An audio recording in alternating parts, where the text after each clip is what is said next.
नमस्कार दोस्तों, स्वागत है आपका पोस्ट कार्ड में। मैं आपका दोस्त प्रमोद कोठारी। दोस्तों, आज जिस मुद्दे के ऊपर बात करेंगे वो ये है कि 2024 से पहले उत्तर भारत की, नॉर्थ इंडिया की जो जाट लॉबी है वो फिर से एक बार एक्टिवेट हो गई है भारतीय जनता पार्टी को अपने चक्रव्यूह में फंसाने के लिए, और भारतीय जनता पार्टी से कैसे ज़्यादा से ज़्यादा फायदा लेकर के अपनी राजनीति की जो फैक्ट्रियां हैं, जो पॉलिटिकल पार्टीज़ हैं, मैं ये इनको पॉलिटिकल पार्टीज कहेंगे लेकिन मैं इनको प्राइवेट लिमिटेड कंपनियां कहता हूं, तो कैसे इन प्राइवेट लिमिटेड कंपनियों को, पॉलिटिकल पार्टीज को जीवित रख सकें, उसके लिए ये जाट लॉबी तैयार हो गई है। तो मैं बात पे आगे बढ़ने से पहले बता दूं कि खबर ये निकल के आ रही है कि जो उपराष्ट्रपति हैं, जो राजस्थान के बहुत ही सम्मानित जाट लीडर भी हैं, श्री जगदीप धनखड़, सोर्सेस से ये पता लग रहा है कि जगदीप धनखड़ जी ने पहल करी है जयंत चौधरी का, जो कि चौधरी चरण सिंह जी के पोते हैं और राष्ट्रीय लोकतांत्रिक दल के चीफ हैं, चौधरी जयंत चौधरी और बीजेपी का गठबंधन कराने के लिए। इससे पहले जयंत चौधरी और अखिलेश यादव का गठबंधन हो चुका था विधानसभा चुनाव में, और मुसलमान और जाट वोटों को मिला करके जीत का फॉर्मूला तैयार किया था। हालांकि वो फॉर्मूला तैयार तो हुआ लेकिन वो बिल्कुल फ्लॉप हो गया। जयंत चौधरी को अखिलेश यादव ने 35 सीटें दी थी और 35 विधानसभा सीटों के अंदर से जयंत चौधरी सिर्फ 8 सीटें जीत पाए थे। तो 25% का लगभग जो है वो इनका विनिंग रेशियो था। लेकिन अब देखिए, अब ये अचानक से ये बात कहां से उठ के आ गई है कि बीजेपी से इनका गठबंधन कराया जाए, और कौन सी वो लॉबी है या कौन से वो अंदर खाते वो लीडर्स हैं जो ये गठबंधन कराना चाहते हैं और क्यों कराना चाहते हैं। तो मैं आपको थोड़ा सा पीछे जाना पड़ेगा इसके लिए हमें। 2009 में जयंत चौधरी के पिताजी अजीत सिंह जी का गठबंधन था भारतीय जनता पार्टी के साथ। भारतीय जनता पार्टी ने उनके लिए 5 सीटें छोड़ी और वो 5 सीटें जीतने में तैयार हो गए, तैयार लेने के लिए भी तैयार हो गए और उनको जीत गए। वो मथुरा थी, बागपत थी, मुजफ्फरनगर थी, ये सारी सीटें 2009 में जब मनमोहन सिंह दूसरी बार प्रधानमंत्री बनने वाले थे तब वो 5 एमपी जिताने में अपने कामयाब हो गए थे। उसके बाद 2 साल 1.5 साल बीता और वो भारतीय जनता पार्टी के साथ गठबंधन तोड़ करके कांग्रेस पार्टी के साथ उन्होंने चले गए और शहरी नागरिक उड्डयन मंत्रालय उन्होंने ले लिया। भाजपा को ये बात बहुत बुरी लगी कि हमारे गठबंधन में रह करके और ये एनडीए छोड़कर चले गए, और उसके बाद आरएलडी का और भाजपा के रास्ते बिल्कुल अलग हो गए। उसके बाद 2014 आया, 2014 के अंदर बिल्कुल अलग अलग चुनाव लड़े और आरएलडी, जो चौधरी चरण सिंह के पोते और बेटे अजीत सिंह की पार्टी है, वो साफ हो गई। जयंत चौधरी लड़े, मथुरा से चुनाव हार गए। उनके पिता अजीत सिंह लड़े बागपत से चुनाव, वो भी हार गए। उसके बाद 2017 के विधानसभा चुनाव आए और ये फिर से साफ हो गए। एक भी विधायक नहीं जिता पाए थे। आपको मैं बता दूं कि अपने आप को जाटों का सिरमौर कहने वाले और जाटों का नेता कहने वाले एक विधायक नहीं जिता पाए थे। एक छपरौली का विधायक जिता के लाए थे, वो भी, उसने भी भाजपा ज्वाइन कर ली थी। तो ये इनका हाल रहा 2014 में, 2017 में। अब 2019 के लोकसभा चुनाव की बात करते हैं। 2019 के लोकसभा चुनाव में अजीत सिंह जी ने अपने बेटे को कहा कि मथुरा तो छोड़ दो, मथुरा में नहीं जीत पाओगे, तो ये आ गए बागपत, जो कि चौधरी चरण सिंह जी की पुश्तैनी सीट थी। बागपत से जयंत चौधरी फिर हारे और अच्छे खासे मार्जिन से हारे। जाटों का और मुसलमानों का जो कॉम्बिनेशन बना रहे थे, जाटों ने एक वोट नहीं दिया इनको। और मुजफ्फरनगर से इनके पिताजी लड़े अजीत सिंह जी, वो भी चुनाव हार गए।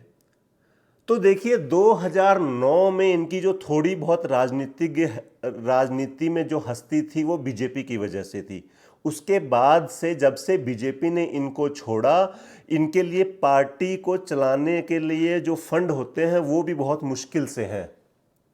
गाड़ियों के जो काफिले निकलते थे, 500-500 गाड़ियों के काफिले, वो 100-150 गाड़ियों पे आ गए हैं। अब इन्होंने क्या किया कि राजनीति के गलियारों से ऐसे ब्रोकर्स को ढूंढा, ऐसे दलालों को ढूंढा जो किसी तरीके से भारतीय जनता पार्टी के साथ इनका गठबंधन करा दें।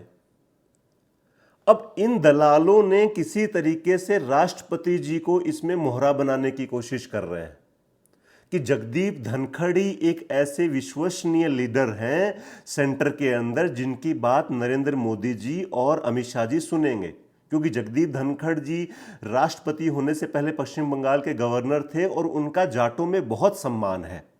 तो इन्होंने सोचा कि अगर किसी टुच्चे को पकड़ेंगे, जैसे कोई भी हनुमान बेनीवाल टाइप का अगर हो गया, तो हम नहीं पहुंच पाएंगे, हम ये गठबंधन नहीं कर पाएंगे।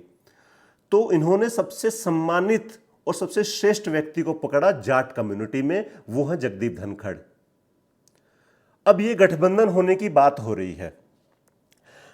अब देखिए ये क्यों है, ये क्यों करना चाहते हैं। अब जयंत चौधरी को पता लग गया है कि जाट जो है वो 2013 के मुजफ्फरनगर दंगों के बाद मुसलमानों के साथ वोट नहीं डालेगा।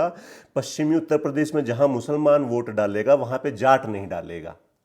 हालांकि उनके दादा चौधरी चरण सिंह ने ये फॉर्मूला 1960 के दशक से बनाया हुआ था कि जाट और मुसलमानों को मिला करके और थोड़ी बहुत अन्य जातियों को अपने साथ जोड़ करके, जैसे हनुमान बेनीवाल कहते हैं ना राजस्थान में कि जाट जेएमएम, जाट मुसलमान और मेघवाल मिल जाए तो मैं जीत जाऊंगा।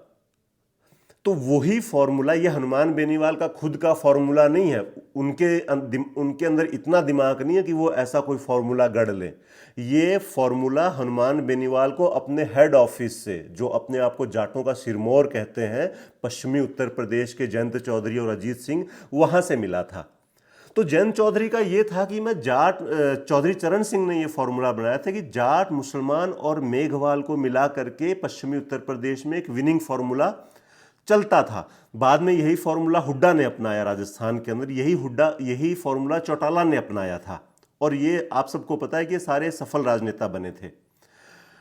तो 2013 में जब मुजफ्फरनगर दंगे हुए थे, जब मुसलमानों में और जाटों में आमने सामने की लड़ाई हुई थी और बहुत नुकसान हुआ था उसमें जाटों को, उसके बाद जाटों ने कहा कि जो मर्जी हो जाए मुसलमानों के साथ वोट नहीं डालेंगे। अब जयंत चौधरी का विनिंग फॉर्मूला टूट गया और तब से ये चुनाव हारते ही जा रहे हैं। तो अब आगे बढ़ते हैं, उससे पहले आपको मैं एक किस्सा सुनाता हूं कि जाटों ने इतना तगड़ा स्टैंड क्यों ले लिया चौधरी चरण सिंह के परिवार के खिलाफ। तो साहब 2013 के अंदर जो सचिन और गौरव की हत्या हुई थी, वो बहुत लंबा एक अलग वीडियो बनाया जा सकता है। थोड़ा सा मैं आपको बता देता हूं कि 2013 में जब मुजफ्फरनगर दंगे हुए तो उस वक्त एक पश्चिमी उत्तर प्रदेश के या उत्तर प्रदेश की पृष्ठभूमि से आने वाले एक पत्रकार हैं अमिताभ अग्निहोत्री। तो वो अजीत सिंह जी से मिल रहे थे और अजीत सिंह जी को उन्होंने कहा कि अजीत सिंह जी, आपकी कौम, आपके लोग बहुत खतरे में हैं और आप उनसे मिलने जाइए। आज की डेट में जाटों के साथ कोई भी नहीं खड़ा है और जाटों के हजारों हजार लड़के जो हैं उनके ऊपर मुकदमे दर्ज कर दिए गए हैं, बुजुर्गों को मार काट के नहरों में फेंक दिया गया है, ट्रैक्टरों को जला दिया गया है। और सोनिया गांधी और मनमोहन सिंह आए थे, वो मुसलमानों से मिले हैं लेकिन जाटों से नहीं मिले हैं। वो देखिए कितनी शर्मिंदगी की बात है। मतलब जिस हिसाब से 2013 के अंदर जाटों को छोड़ दिया गया था मरने के लिए, कटने के लिए, बहू बेटियों की आबरू लूटने के लिए, 2013 कांग्रेस की सरकार थी और कांग्रेस की सरकार में सोनिया गांधी पश्चिमी उत्तर प्रदेश में मेरठ मुजफ्फरनगर में गई और वो सिर्फ मुसलमानों से मिली। मनमोहन सिंह गया और ये पाकिस्तानी मनमोहन सिंह ये सिर्फ मुसलमानों से मिला, जाटों से नहीं मिला। ये हुड्डा फुड्डा, ये बेनीवाल फेनीवाल, ये जितने भी हैं, ये सब जमीन के नीचे घुस गए थे, कोई नहीं गया। 20,000 जाट लड़कों के ऊपर मुकदमे दर्ज हुए, जो नौकरी लगने वाले थे उनकी नौकरियां नहीं लगी, और आज भी वो लड़के जो हैं वो बेचारे कहीं ना कहीं परेशान हैं। खैर छोड़िए, वो एक अलग मुद्दा है। तो जाटों ने तो अजीत सिंह को जब अमिताभ अग्निहोत्री जी ने कहा कि आप जाइए अपने लोगों के बीच में, तो अजीत सिंह जी ने कहा कि हाँ मैं जाता हूं। और अजीत सिंह जी ने कुछ घंटों बाद ही प्रेस कॉन्फ्रेंस करके कहा कि मैं कल जो है जाटों से मिलने मुजफ्फरनगर जा रहा हूं।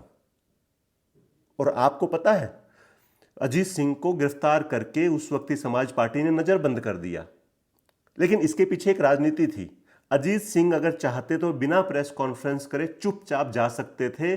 जाट कहीं पर भी, इतने बड़े नेता थे जाटों के, अगर किसी भी खेत में तंबू गाड़ लेते, वहीं 1,00,000-2,00,000 लोग इकट्ठे हो जाते, कोई आव अमले की जरूरत नहीं थी। लेकिन अजीत सिंह ने ये बात इसलिए कही ताकि ये बात सरकार की कानों में जाए और सरकार उनको नजरबंद कर दे।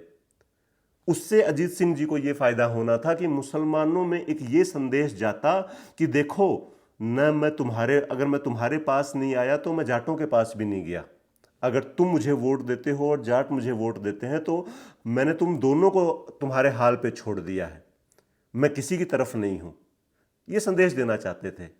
लेकिन जाटों को उनका संदेश मिल चुका था कि इसको छोड़ देना है। और ऐसा छोड़ा अजीत सिंह को और चौधरी चरण सिंह के परिवार को कि चुनाव जीतने के लिए तरस गए। अखिलेश यादव से भीख मांगनी पड़ी कि कम से कम राज्यसभा तो भेज दो। दर्शन करे हुए आज 20-15 साल हो गए हैं, लोकसभा के और राज्यसभा के या विधानसभा के। तब अखिलेश यादव ने दया करके और जयंत चौधरी को राज्यसभा भेज दिया।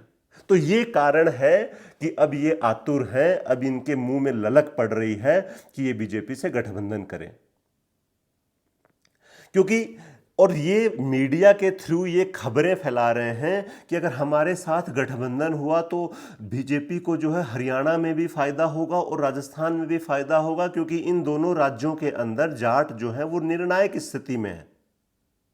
हालांकि हरियाणा में बीजेपी को जाटों की कोई खास विशेषता आवश्यकता है नहीं। मैं ये नहीं कहता कि वोटों की आवश्यकता नहीं है, लेकिन जिस हिसाब से भूपेंद्र सिंह हुड्डा और चौटाला परिवार के अंदर एक रेस सी चली हुई है जाटों के वोटों के लिए, तो बीजेपी को तो अगर ये दोनों ही ले जाए तो ही बहुत है। इनको मिल जाए, वो कितने के जाट हैं हरियाणा के अंदर? 15% ही हैं। अगर दोनों 7.5% ले जाएं या 7-8% ले जाएं, तब भी बीजेपी को कोई खास फर्क नहीं पड़ने वाला। क्योंकि जो दूसरी कम्युनिटीज हैं, वो जब जाट वोट पोलराइज होता है किसी भी पॉलिटिकल पार्टी की तरफ, हरियाणा की बात कर रहा हूं, तो दूसरी जो जात हैं वो सारी की सारी पोलराइज होती हैं बीजेपी के पक्ष में। क्योंकि जाट कम्युनिटी हरियाणा के अंदर एक बहुत एग्रेसिव कम्युनिटी मानी जाती है और लोग बहुत लाइक नहीं करते हैं। जिस हिसाब से ये अपनी जाति को आगे रख कर के हावी हैं, लोग दूसरे लोग पसंद नहीं करते हैं। अब चलते हैं राजस्थान की तरफ। राजस्थान में क्या है कि भाजपा की बड़ी विकट परिस्थितियां हैं राजस्थान में। वहां पे विडंबना ये है कि राजस्थान में जो जाट समुदाय है वो वोट डालने को तो तैयार है और वोट डालता भी है पहले से। अगर आप पिछले कुछ विधानसभा चुनावों को देखें तो अगर कहीं 100 वोट है तो 60% भाजपा की तरफ है और 40% अन्य की तरफ है। लेकिन भाजपा के पास ऐसा कोई लीडर नहीं है जो उसके शीर्ष नेतृत्व को जाके ये बता सके कि भाई आपको इतना घबराने की जरूरत नहीं है जाट वोटर्स को लेके, जाट वोटर आपके साथ ही हैं। नरेंद्र मोदी जी ने पहले कोशिश करी थी हनुमान बेनीवाल को ग्रूम करके और एक अच्छा लीडर बनाने के लिए, उसके लिए उन्होंने नागौर से उनको MP भी जिताया। लेकिन हनुमान बेनीवाल देखिए वो लीडर बनने के लायक ही नहीं है। वो यूनिवर्सिटी वाली जो राजनीति है, धरने देना और हल्लाबाजी करना, उस चीज़ से वो बाहर निकल ही नहीं पाए हैं। उसके बाद नरेंद्र मोदी जी ने कोशिश करी सतीश पूनिया को आगे करने की कि भाई जाओ स्टूडेंट पॉलिटिक्स के अंदर जो है नए लीडर्स को तैयार करो, नए लीडर्स को अपने साथ जोड़ो, समाज को जोड़ो। लेकिन सतीश पूनिया जो है वही शेर और शायरी और ये डार्क चॉकलेट में डार्क क्यों होती है, ये फालतू की मतलब इन्हीं में घुसे, क्योंकि उनके अंदर वो लीडरशिप है ही नहीं। वो बात उनमें है ही नहीं कि वो एक मास लीडर बन सकें। और सुनने में तो ये आ रहा है कि इस बार आमेर से कहते हैं कि कोई ताकत नहीं है कि जो उनको विधायक बना सके। तो ये कुछ चीजें हैं जो भाजपा के शीर्ष नेतृत्व को थोड़ा सा परेशान करती हैं, या उनको ऐसा लगता है कि जो जाट लीडरशिप है या जो जाट वोटर्स हैं वो हमसे नाराज हैं, लेकिन ग्राउंड पे ऐसी कोई बात नहीं है। लेकिन ऐसा माहौल बना करके ये पश्चिमी उत्तर प्रदेश और हनुमान बेनीवाल जैसे लीडर्स जो हैं, ये इनको कहीं ना कहीं ये पता लग गया है कि दूसरी पार्टियों के साथ गठबंधन करके हम चुनाव नहीं जीत सकते लोकसभा का, तो हमें सीधा सीधा बीजेपी से ही गठबंधन करना पड़ेगा। और बीजेपी से सीधा गठबंधन हो नहीं सकता, क्योंकि बीजेपी अब इनकी बातों में नहीं आने वाली। काठ की हांडी सिर्फ एक बार चढ़ती है। 2019 में वो काठ की हांडी नागौर में चढ़ चुकी है, और 2009 में वो काठ की हांडी पश्चिमी उत्तर प्रदेश में चढ़ चुकी है। तो ये अब नए नए तरीके के हथकंडे अपना रहे हैं ताकि बीजेपी पे दबाव बनाया जा सके। अंदर से जो पॉलिटिकल इंटेलिजेंस है, पॉलिटिकल इंटेलिजेंस से भी ये खबरें निकल के आई हैं कि उपचुनाव में जो हनुमान बेनीवाल ने जो ताकत झोंकी थी अपने कैंडिडेट्स के ऊपर, वो उनको जिताने के लिए नहीं झोंकी थी, वो इसलिए झोंकी थी ताकि बीजेपी के ऊपर दबाव बनाया जा सके गठबंधन के लिए। जो सरदार शहर के अंदर या जो दूसरी विधानसभा सीटों के अंदर जो उपचुनाव जो हनुमान बेनीवाल ने हेलीकॉप्टरों से जो रैलियां करी थी, वो इसीलिए करी थी कि जब 2024 की विधानसभा आए तो ये रिकॉर्ड दिखा करके कि मैं हर सीट पे 30-40 हज़ार वोट ला सकता हूं, तो मैं ज़्यादा से ज़्यादा बीजेपी को ब्लैकमेल कर सकूं। लेकिन अब देखने वाली बात होगी कि बीजेपी का शीर्ष नेतृत्व जो है वो इनकी बातों में आ करके और अपना नुकसान कराता है, या फिर स्टेट लीडरशिप वसुंधरा राजे हो या योगी आदित्यनाथ हो, वो इनको समझाने में सफल हो पाते हैं या नहीं हो पाते कि भाई जाट कहीं से भी बीजेपी से नाराज नहीं है। लेकिन ये जाट लॉबी जो है ये कहीं ना कहीं से षड्यंत्र करके अपने लिए ज़्यादा से ज़्यादा लोकसभा सीटें और विधानसभा सीटों पे गठबंधन करने को तैयार है, क्योंकि इनको पता है कि हम चुनाव अकेले नहीं जीत सकते और किसी से और पार्टी से गठबंधन करके भी नहीं जीत सकते। तो ये वीडियो आपको कैसा लगा, इसके लिए आप कमेंट बॉक्स में कमेंट करके बताएं। इसको शेयर करें, सब्सक्राइब करें और कमेंट करके बताएं कि आगे कौन से मुद्दे पे आप वीडियो देखना चाहते हैं। बहुत बहुत धन्यवाद, बहुत बहुत आभार, नमस्कार।